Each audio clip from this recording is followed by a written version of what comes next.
नमस्कार दोस्तों, मैं नाम विनीत कुमार का फिर से स्वागत करता हूँ आपके चैनल महादेव कंप्यूटर क्लासेस में। दोस्तों अभी तो 2 क्लासेस दी मैंने क्वेश्चन सेशन की, ये 3rd क्लास अपनी। तो इसमें आज हम बात करेंगे 3rd क्लास की जो अपनी थ्योरी है वो MS वर्ड में, कि MS वर्ड में से जो इस बार क्वेश्चन पूछने वाला, तो इन 10 क्वेश्चन है तो इनमें से वो एक न एक क्वेश्चन वो ज़रूर पूछेगा वो। तो आपको अच्छी तरीके से आपको क्वेश्चन को समझना है, कैसे क्या करना है, सारी चीज़ें। तो अब हम चलते हैं हमारे फर्स्ट क्वेश्चन की तरफ। फर्स्ट क्वेश्चन है हमारा, निम्न में से, इसका कलर चेंज कर लेते हैं। निम्न में से किस की मदद से आप कर्सर के राइट साइड की ओर से डिलीट कर सकते हैं। अब देखो दोस्तों, इसमें डिलीट का है, डिलीट देखो लेफ्ट से भी डिलीट कर सकते हैं और हम राइट साइड से भी कर सकते हैं, यानी कि अक्षर के फर्स्ट को भी डिलीट कर सकते हैं राइट से, और लेफ्ट कोई अक्षर है उसका लेफ्ट से भी स्टार्ट करना डिलीट कर सकते हैं और राइट करना डिलीट कर सकते हैं। यहाँ से हमारे से पूछा गया है कि राइट साइड, देखो वो दोनों में से कोई सी साइड पूछ सकता है, राइट साइड की बात कर रहे हैं यहाँ पे हम। तो हमारी जो राइट साइड से जो डिलीट करता है, क्या वो एंड की है, बैक स्पेस है, डिलीट है या फिर होम है, इन चारों में से एक आंसर होगा। ठीक है, तो इस क्वेश्चन का जो आंसर है जो राइट साइड से करता है वो करता है डिलीट, और बैक स्पेस लेफ्ट से डिलीट करना स्टार्ट करता है, और डिलीट वाला हमारा राइट से स्टार्ट करता है। तो फर्स्ट वाले क्वेश्चन का हमारा डिलीट हो जाता है, बाकी हमारा ए गलत है, बी गलत है और सी भी गलत है, सॉरी डी भी गलत है। इसका आंसर हो गया अपना सी। अब हम चलते हैं हमारे नेक्स्ट क्वेश्चन तरफ। हमारा नेक्स्ट क्वेश्चन है, पेज ओरिएंटेशन ऑप्शन किस टैब में उपलब्ध होता है। अब देखो, पेज ओरिएंटेशन जो ऑप्शन होता है वो हमें किस पेज में मिलता है हमें, तो देखो क्या वो हमें पेज लेआउट में मिलता है, रेफरेंस में मिलता है, व्यू में होता है या फिर मेलिंग में होता है। तो इनमें से कौन से में होता है, तो हम बात करते हैं इस क्वेश्चन का जो आंसर है कि तो वो हो गया अपना पेज लेआउट। देखो दोस्तों, पेज लेआउट जब आप पेज ओरिएंटेशन ऑप्शन जो अपना होता है वो पेज लेआउट में मिलता है। अपना फर्स्ट होम होता है, सेकंड इंसर्ट और फिर उसके बाद अपना पेज लेआउट होता है। तो पेज लेआउट के अंदर आपको मिलता है, रेफरेंस में ये चीज़ अपने को नहीं मिलती, व्यू में भी नहीं और मेलिंग में भी नहीं। इसका आंसर हो गया पेज लेआउट, इसका आंसर फर्स्ट होगा। दोस्तों ये जो सारे क्वेश्चन है IISER एनुअल एग्जाम के रिलेटेड हैं, तो आप लोग बड़े ध्यान से पढ़ें इनको। अगर कोई भी प्रॉब्लम्स आती है आपको किसी ऑप्शन को लेके, तो उसके ऊपर डेफिनेटली कंप्लीट टॉपिक दूंगा, तो आप मुझे कमेंट भी कर सकते हो इस टॉपिक का नाम। तो हमारे 2 क्वेश्चन हो चुके हैं, अब हम चलते हैं हमारे 3rd क्वेश्चन की तरफ। 3rd वाले की बात करें तो देखो, टाइम न्यू रोमन क्या है। देखो दोस्तों, इसके बारे में बताऊंगा आपको, पहले अपन ऑप्शन पढ़ लेते हैं एक बार। कि फर्स्ट वाला क्या फॉन्ट है, इसका आंसर पेज लेआउट है, प्रिंटिंग है, नॉन ऑफ द अबव है। नॉन ऑफ द अबव यानी कि या तो ये तीनों में से एक है या फिर तीनों ही नहीं है। देखो दोस्तों, जो टाइम न्यू रोमन है ये आपका, जब आप टैक्स की बात करते हो, उसका डिज़ाइन वगैरह चेंज करते हो टैक्स की, तो उसमें सबसे पॉपुलर है वो टाइम न्यू रोमन होता है, यानी कि फ़ॉन्ट है कि जो टाइम न्यू रोमन है। तो इसका आंसर फ़ॉन्ट हो जाएगा, पेज लेआउट, प्रिंटिंग या फिर ये तो है ही नहीं है। कई बार क्या होता है कि आप लोग ये देखते हो किसी भी क्वेश्चन में और उसके ऊपर टिक करते हो कि यही होगा इसका आंसर, ऐसा गलत भी हो सकता है। अब जैसे इसमें दिया हुआ था कि इनमें से कोई नहीं, लेकिन इनके अंदर से फ़ॉन्ट है, ये टाइम न्यू रोमन एक फ़ॉन्ट है जो हमें होम के अंदर, जब हमारा सेकंड वाला जो हमारा फर्स्ट क्लिपबोर्ड होता है, सेकंड हमारा फ़ॉन्ट होता है, तो वहाँ पे फ़ॉन्ट के अंदर हमें ये देखने को मिलता है। इस फ़ॉन्ट की मदद से आप अपने जो टैक्स हो उसकी आप डिज़ाइन चेंज कर सकते हो, और सबसे पॉपुलर है टाइम न्यू रोमन, एक फ़ॉन्ट है। इस डिज़ाइन में अधिकतर पेपर्स या आपके एग्ज़ाम के पेपर हुए सारे टाइम न्यू रोमन में ही क्रिएट होते हैं, एक पॉपुलर फ़ॉन्ट है यह। अब हम बात करते हैं हमारे 3rd नंबर के फ़ॉन्ट की, सॉरी 4th नंबर के क्वेश्चन की। डॉक्यूमेंट्स में एक नया पैराग्राफ दर्ज करने के लिए हम डैश की दबाएं, यानी कि उसके अंदर जैसे मान लो हमने पैराग्राफ कंप्लीट करा, अब हमें सेकंड पैराग्राफ लिखना है हमें। तो सेकंड पैराग्राफ लिखने के लिए हम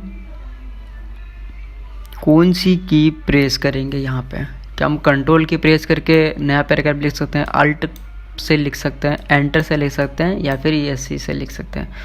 देखो दोस्तों, कंट्रोल से भी हम नहीं लिख सकते, अल्ट से भी नहीं लिख सकते, ESC से भी नहीं लिख सकते। हम जब एंटर प्रेस करेंगे, जैसे मान लो अपनी ये एक पैराग्राफ में लिख रहे हैं, हमारा पैराग्राफ यहाँ पे ख़त्म हो जाता है, यहाँ पे फुल स्टॉप हो गया, तो जब हम एंटर प्रेस करेंगे तो फिर हम यहाँ से लिखना स्टार्ट करते हैं पैराग्राफ, इसे एक बोला जाता है।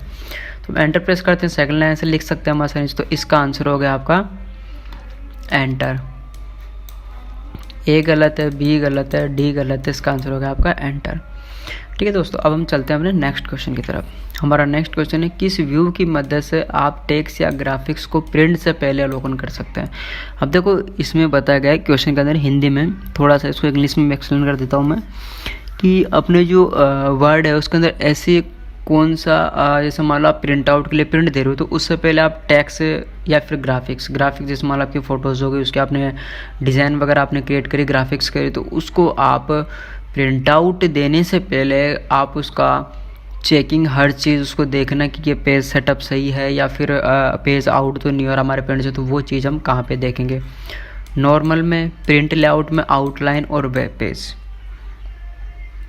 देखो दोस्तों, हम ये चीज़ नॉर्मल ले सकते हैं, आउटलाइन में जैसे वेब लेआउट में ले सकते हैं, हम ये देख सकते हैं पेज लेआउट में। मैं फिर से कह रहा हूँ, अगर कोई टॉपिक पे आपको कम्प्लीटली वीडियो चाहिए तो कमेंट कर सकते हो, मैं उस टॉपिक पे ही आपका वीडियो आएगा आपका।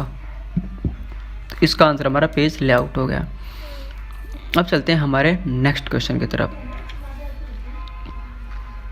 पोर्ट्रेट और लैंडस्केप क्या है। देखो पोर्ट्रेट क्या होता है, अभी जैसे यहाँ पे मैं ये हमारा पेज है और एक ये वाला पेज है, जो पेज की साइज़ होती है इसको हम पोर्ट्रेट लैंडस्केप कहते हैं हम इसको। देखो ये वाली साइज़ है, ये हो गई आपकी पोर्ट्रेट और ये हो गई आपकी लैंडस्केप। अब देखो हम बात करते हैं ये क्या है, ये क्या ये पेज ओरिएंटेशन है, पेपर साइज़ है, पेज लेआउट है, या फिर ऑल ऑफ द अबव है। ऑल ऑफ द अबव इनमें सभी, यानी कि ये सारे भी हो सकते हैं इसके अंदर। एक्चुअली ये है क्या, ये दोनों ये देखो पोर्ट्रेट और लैंडस्केप। जब आप पेज लेआउट पे जाते हो तो वहाँ पे आपको पेज ओरिएंटेशन का आपको वहाँ पे ऑप्शन मिलता है, जब आप उस पे जाते हो तो आपको पोर्ट्रेट और लैंडस्केप मिलता है। देखो ये आपके पेज की साइज़ होती है, इसके अंदर आप पेज को सीधा खड़ा, मतलब स्टैंड बिल्कुल सीधा, आप ये इस तरीके से डिज़ाइन इसमें बताया गया, आप इस तरीके से ही भी आप उसको प्रिंट आउट निकाल सकते हो। ये आपकी पोर्ट्रेट जाती है और ये लैंडस्केप हो जाती है। तो इसका जो राइट आंसर है वो पेज ओरिएंटेशन है, पेपर साइज नहीं है, लेआउट भी नहीं है, ऑल ऑफ द अबव भी नहीं है। इसका आंसर है पेज लेआउट। कंप्लीट टॉपिक पे वीडियो चाहिए तो आपको कमेंट करना है, वहाँ पे आपको मिल जाएगा। यहाँ पे सिर्फ मैं क्वेश्चन एक्सप्लेन कर रहा हूँ शॉर्ट के अंदर, फुल में चाहिए आपको किसी टॉपिक पे तो वहाँ मिल जाएगा आपको। इनमें से क्या इस्तेमाल कर आप डॉक्यूमेंट्स के मोड को पोर्ट्रेट और लैंडस्केप में बदल सकते हैं। अब देखो इन दोनों में से हम ऐसा कौन सा ऑप्शन है जिसका यूज़ करके हम पेज को पोर्ट्रेट से हम उसको लैंडस्केप में हम उसको बदल सकते हैं। ये हमारा 7 नंबर का क्वेश्चन है। अब हम इसके फर्स्ट ऑप्शन की बात करते हुए header and footer tool bar. हमारा जो सेकंड वाला ऑप्शन है वो है प्रिंट लेआउट, थर्ड वाला है पेज सेटअप डायलॉग बॉक्स, और फोर्थ है नॉन ऑफ द अबव। क्या इसका आंसर ये है या फिर ये। देखो हेडर एंड फुटर जो टूल बार होता है वो ये नहीं है। प्रिंट लेआउट व्यू ये भी नहीं है। प्रिंट लेआउट व्यू भी लास्ट में पढ़ाया था, क्या कहता है लास्ट क्वेश्चन के अंदर हम प्रिंट देने से पहले हम सारी चीज़ें चेक करते हैं। पेज सेटअप डायलॉग बॉक्स या फिर नॉन ऑफ द अबव, यानी ये सारे ये। इसका जो राइट आंसर है वो पेज सेटअप डायलॉग। देखो ये चीज़ देख के आप लोग किसी पे टिक मत कर देना, क्वेश्चन को 2 बार पढ़ना, 3 बार पढ़ना, 5 बार पढ़ना, आपको ऑटोमेटिक आंसर आ जाए आपको। तो हेडर फुटर नहीं है, लेआउट नहीं है, पेज सेटअप डायलॉग बॉक्स इसका आंसर है, और ये भी नहीं है। कंप्लीट वीडियो आपको इस टॉपिक पे चाहिए तो आपको कमेंट करना, आप सबको पता है। अब हम चलते हैं हमारे नेक्स्ट क्वेश्चन पे। हमारा नेक्स्ट क्वेश्चन है वर्ड 2010 में रिबन किसकी एक श्रृंखला से बनता है। अब देखो रिबन ये काफ़ी थोड़ा सा आपको कंफ्यूज करने वाला क्वेश्चन है, लेकिन हम इसको ठीक से समझेंगे। गेट्स, विंडो, टैब्स और डोर। अब देखो रिबन क्या होता है, आपके वर्ड के अंदर जो दिए हुए होते हैं, होम होता है, इंसर्ट होता है, इनके नीचे जो इनके बॉक्सेस बने होते हैं उसी को हम रिबन कहते हैं। इसको हम हाइड भी कर सकते हैं, अनहाइड कर सकते हैं। अब देखो हाइड अनहाइड कैसे होता है, जब हम राइट क्लिक करते हैं इन होम या फिर इंसर्ट पे तो मिनिमाइज़ द रिबन लिखा हुआ आता है हमारे को, मैक्सिमाइज़ और मिनिमाइज़। जब हम उस पर क्लिक करते हैं तो हमारा रिबन वहाँ से गायब भी हो जाता है और वापस आ भी जाता है। तो इसका गेट्स नहीं हो सकता, विंडो नहीं हो सकता, और उसको बेसिकली हम उसको टैब बोला जाता है। वो टैब होंगे, डोर भी नहीं है। इसका राइट आंसर टैब है, विंडो भी नहीं है और गेट्स भी नहीं है। इसका राइट आंसर हो गया आपका टैब। देखो दोस्तों कंप्लीट वीडियो चाहिए टॉपिक पे तो आपको पता है क्या करना है, सिंपली कमेंट करना है आपको। हम चलते हमारे नेक्स्ट क्वेश्चन पे। हमारा नेक्स्ट क्वेश्चन है, डॉक्यूमेंट्स में हेडर और फुटर डालने का मूल उद्देश्य क्या है। अब देखो, आपका कोई डॉक्यूमेंट्स है, उसमें आप लोग हेडर और फुटर जो आप लोग डालते हो वो इतना इम्पोर्टेंट क्यों है। दस्तावेज़ को ज़्यादा सुंदर दिखाने के लिए, या फिर दिखावट को सुंदर, पेज के प्रारंभ और समापन को चिन्हित करने के लिए, बड़े दस्तावेज में अधिक पठनीय बनाने के लिए, मुद्रित होने पर हेडर फुटर दस्तावेज इस्तेमाल दिखाई देने के लिए। अब देखो, आपका क्वेश्चन नंबर 9 है, उसमें आप हेडर होता है जो आप स्टार्टिंग की लाइन देते हो। जैसे हमारा भी ये पेज स्टार्टिंग में, जैसे मान लो कि ये हेडिंग हो गई और हम यहाँ पे इसका हम फुटर बनाते हैं, जो नीचे होता है उसे हम फुटर कहते हैं। तो हम क्या करते हैं, जो डॉक्यूमेंट्स है ना हमारा, उसको अधिक सुंदर या फिर ब्यूटीफुल कह सकते हो दिखाने के लिए, हम उसके अंदर हम उसको सुधारने के लिए हम इस चीज़ का यूज़ करते हैं। तो इसका आंसर बी भी गलत है, सी भी गलत है और डी भी गलत है। इसका राइट आंसर है ए। ठीक है, अब हम बात करते हैं हमारे सेशन के आज के लास्ट क्वेश्चन की। देखो दोस्तों, 10 मिनट के अंदर 10 क्वेश्चन करवा दिए, तो इसका मतलब ये नहीं कि मैं सिर्फ इनके आंसर्स बता रहा हूँ, मतलब थोड़ा बहुत इसको एक्सप्लेन भी कर रहा हूँ।